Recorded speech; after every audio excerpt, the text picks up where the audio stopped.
अस्सलाम वालेकुम डॉक्टर्स। आज हम लोग डिस्कस करेंगे टर्नर सिंड्रोम। टर्नर सिंड्रोम को बेसिकली 2 टाइप्स में डिवाइड किया जाता है। One type is a classical type और सेकंड टाइप है non classical type. Classical type में ऐसा है कि हमारे पास जो क्रोमोसोम होते हैं किसी भी एक सेल के अंदर वो होते हैं 45 क्यों होते हैं? क्योंकि हमारे पास जो स्पर्म्स होते हैं और एग होता है उनके मिलाप से जब जाइगोट बनता है तो जाइगोट में 45 क्रोमोसोम आते हैं। रीज़न ये है कि हमारे पास या एग में या स्पर्म में किसी भी एक जो गैमेट सेल है उसके अंदर एक क्रोमोसोम कम होता है। क्यों कम होता है? ये ओओजेनेसिस में प्रॉब्लम हो सकता है या स्पर्मेटोजेनेसिस में प्रॉब्लम हो सकता है।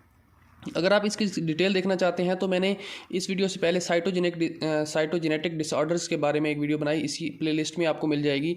आप उसमें देख सकते हैं कि ये किस तरह हमारे पास इसमें 22 रह जाते हैं, क्यों 23 नहीं होते। ठीक है, तो इनमें डिफेक्ट होने की वजह से हमारा जो प्रोडक्ट होता है या जाइगोट होता है उसके अंदर 45 क्रोमोसोम होते हैं और ये फर्दर रेप्लिकेट करता जाता है, माइटोसिस करता जाता है अगेन एंड अगेन, और बॉडी के हर सेल में 45 ही क्रोमोसोम रह जाते हैं। ठीक है, इसके बाद सेकंड टाइप है हमारे पास नॉन क्लासिकल केसेस।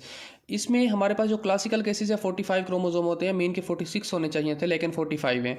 लेकिन हमारे पास जो नॉन क्लासिकल केस है इसके अंदर हमारे पास 46 ही क्रोमोसोम होंगे, लेकिन जो फर्स्ट होगा वो सही होगा, लेकिन सेकंड एक्स होगा या वाई होगा जो भी होगा उसके अंदर फॉर एग्जांपल कोई डिफेक्ट होगा। तो ये डिफेक्ट की वजह से हम कहेंगे कि सेकंड एक्स जो है वो डिफेक्टिव हो सकता है।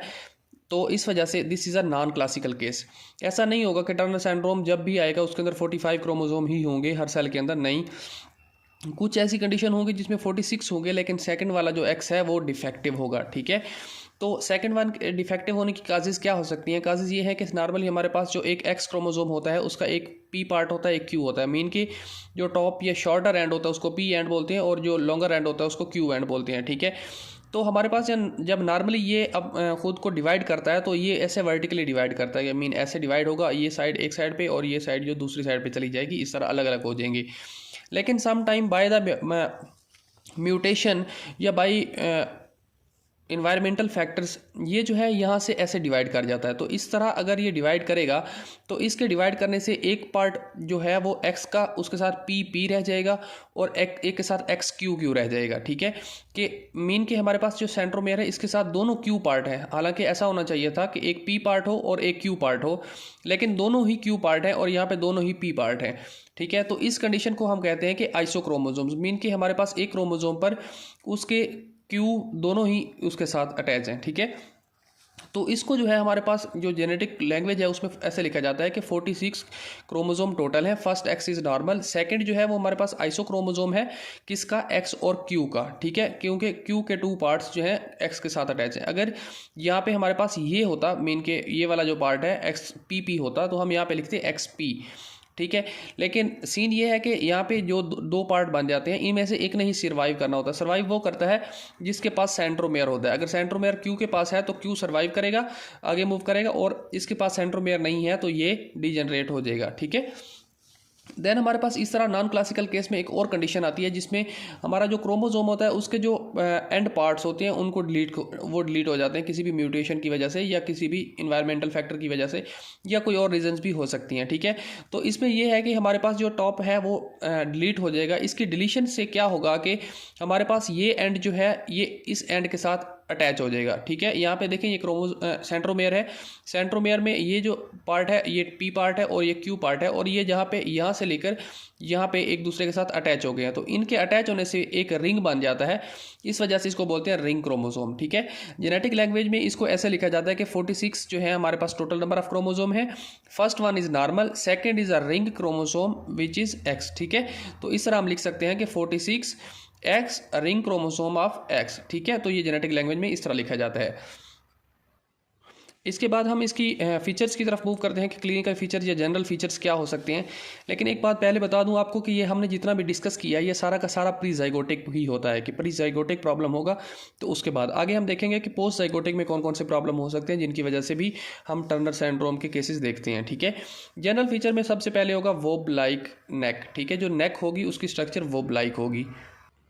इसकी काज क्या है कि वोब लाइक नेक क्यों होगी? इसकी रीज़न ये है कि हमारे पास जो लिम्फोसाइट्स होते हैं या लिम्फेटिक्स होते हैं हमारे नेक के अंदर, वो लिम्फेटिक्स जो है वो अबनॉर्मल ग्रोथ करेंगे और जो हमारी नेक होगी वो बल्जिंग शो करेगी, ठीक है, जिसकी वजह से अबनॉर्मल डायलेट हो जाएगी और हमारे पास वोब लाइक नेक होगी, ठीक है।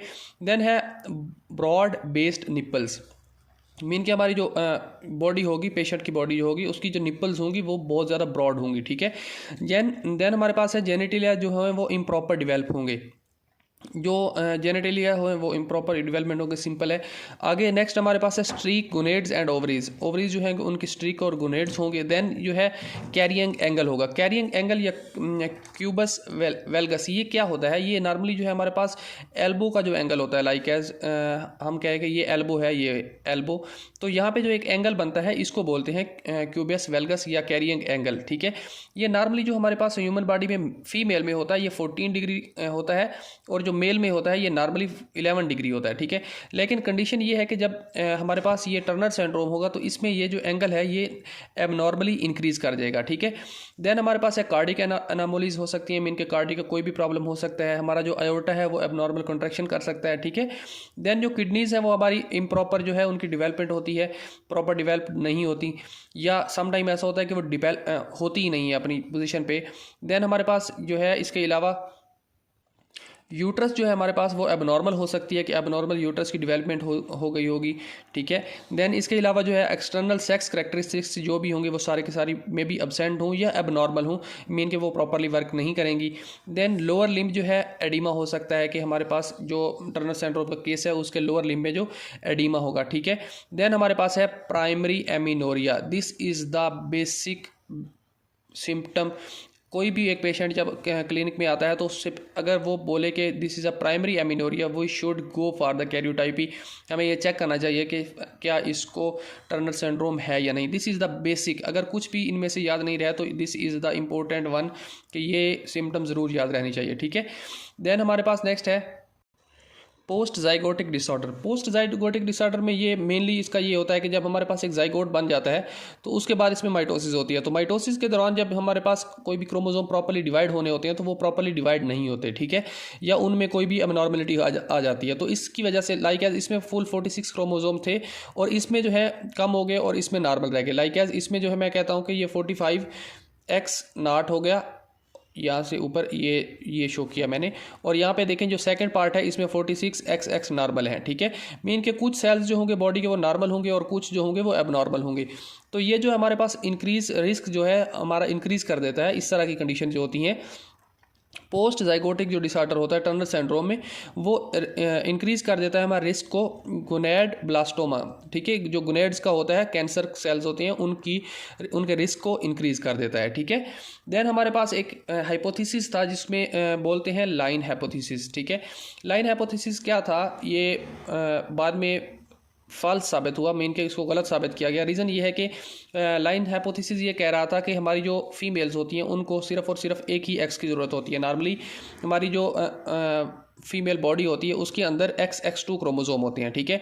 लेकिन वो लाइन हाइपोथेसिस ये कह रहा था कि एक को वो एज अ बॉर बॉडी रख लेती हैं और एक को एक्टिव रखती हैं, तो उनको जस्ट एक ही एक्स की रिक्वायर्ड होगा। अगर एक एक्स भी हो तो ठीक है, उनको प्रॉब्लम नहीं होगा।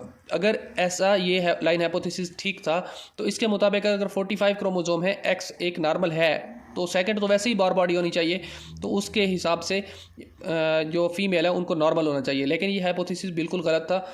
इसको बाद में काफ़ी सारा चेक किया गया, उसके बाद इस पर एडवांस स्टडीज़ हुई और उसके बाद पता चला, ठीक है। देन अभी जो न्यू एडवांस्ड थ्योरीज़ हैं उनके मुताबिक वो ये कह रहे हैं कि जो फीमेल है वो जो बॉर बॉडी होती है उसमें भी कुछ जीन्स को एक्टिव रखती हैं। मीन कि उनकी जो एक्स क्रोमोसोम है वो कम्प्लीटली क्लोज नहीं होता या कम्प्लीटली इनएक्टिव नहीं होता, उसमें कुछ जीन्स जो हैं वो एक्टिव होती हैं, ठीक है। तो उसको ये जो बहुत फॉर एग्जांपल हमारे पास जो वर्टिकल हाइट होती है, फीमेल्स की हाइट इंक्रीज़ करने के लिए जो जीन्स होती हैं वो होमोलोगस क्रोमोसोम्स पे होती हैं, और जो शॉर्टर एंड होता है, शॉर्टर आर्म होता है, उस पर प्रेजेंट होती हैं। अगर वो दोनों मीन के एक्स जो एक्टिव है और एक्स जो बार बॉडी है, अगर दोनों एक्टिव होंगी वो जीन्स जो कि होमोलोगस जीन्स हैं, जिन जीन्स को कहते हैं SHOX, ठीक है। ये जो जीन्स ग्रुप ऑफ जीन्स हैं ये अगर एक्टिव होंगी बोथ एक्स पर तो फीमेल की जो हाइट है वो ज़्यादा इंक्रीज़ होगी, ठीक है। अगर ये एक भी इनएक्टिव हो तो उसकी हाइट जो है प्रॉपरली इंक्रीज नहीं होगी, ठीक है। SHOX क्या है? ये है शॉर्टर स्ट्रेचर हीमोबॉक्स जीन, ठीक है। ये एक बॉक्स होता है पूरा जीन्स का, जिनके अंदर जीन्स होती हैं for the longer height of the females, ठीक है। जो हमारे पास इनएक्टिव होता है, इनएक्टिव क्रोमोसोम या हम कह सकते हैं बार बॉडी, वो जो है वो डेंस स्ट्रक्चर में चला जाता है। डेंस के बाद वो हीमोक्रोमेटिन में यानी चेंज हो जाता है। इसके चेंज होने के बाद मिथाइलेटेड होकर ये हमारे पास जो न्यूक्लियर मेम्ब्रेन होती है उसके साथ बाइंड हो जाता है, ठीक है, और बाकी को अपना वर्क करने देता है। इसके अलावा जब हमारे पास आगे जो एडवांस स्टडीज़ हैं वो ये कह रही हैं कि जब हमारे पास गैमेटोजेनेसिस या ओओजेनेसिस होती है, मीन के फॉर्मेशन ऑफ द एग होती है, उस वक़्त जो बार बॉडी होती है वो भी एक्टिव हो जाती है और दोबारा एक्टिव होकर हमारे पास जो गैमेट्स बना देती है एक बॉडी के अंदर, ठीक है। इसके अलावा जो है हमारे पास कुछ और लाइन हाइपोथेसिस की जब थ्योरीज फ्लॉप हो गई तो उसके बाद जो ये बाकी सारी की सारी एडवांस स्टडीज़ हुई हैं, ठीक है। ये जो पोस्ट जाइगोटिक प्रॉब्लम हो सकता है, इसके अंदर जो है डिफरेंट किस्म की सिम्टम्स शो हो सकती हैं, लाइक एज जो फीमेल है उसकी डेवलपमेंट जो है वो अब नॉर्मल होगी, मेंटल डेवलपमेंट पुअर होगी बिल्कुल भी। देन जो है उसके पास जो है female have the poor judgement of the spatial perception, ठीक है। तो इसके अलावा जो है ये एक फ्यू सिम्टम्स हैं जो टर्नर सिंड्रोम के लिए होती हैं और इन केसेस को कहा जाता है मोज़ेक केसेस, ठीक है। देन हम मूव करते हैं इसके डायग्नोज की तरफ। तो डायग्नोज के लिए कैरियोटाइपी होती है टेक्निक, जिसके ज़रिए जीन्स को चेक किया जाता है कि कौन सी जीन किस लोकेशन पर एब्सेंट है, ठीक है। तो ये कैरियोटाइपी करके हम इसको चेक कर सकते हैं प्रॉपर। बाकी जो सिम्टम्स एंड साइंस होंगे उनके हिसाब से भी हम कर सकते हैं, चेक कर सकते हैं। देन ट्रीटमेंट जो है इसमें सिम्प्टीमेटिक ट्रीटमेंट दिया जाता है मोस्टली। सिम्प्टीमेटिक ट्रीटमेंट दिया जाता है। इसके अलावा हम जीन थेरापी भी कर सकते हैं, लेकिन बहुत ज़्यादा सक्सेसफुल नहीं है अभी तक में भी, एडवांस हो जाए। और इसके अलावा हम सर्जरी भी कर सकते हैं, लाइक जैसे वोब्ड नेक है तो इसमें हम सर्जरी या प्लास्टिक सर्जरी करके भी हम उसको प्रॉपर कर सकते हैं, ठीक है। तो ये हमारा टर्नर सिंड्रोम। अगर इस पूरे लेक्चर में अगर किसी किस्म का कोई भी क्वेश्चन है तो आप कमेंट बॉक्स में पुट कर दें, as soon as possible I will respond you. Thank you legends, अल्लाह हाफिज़।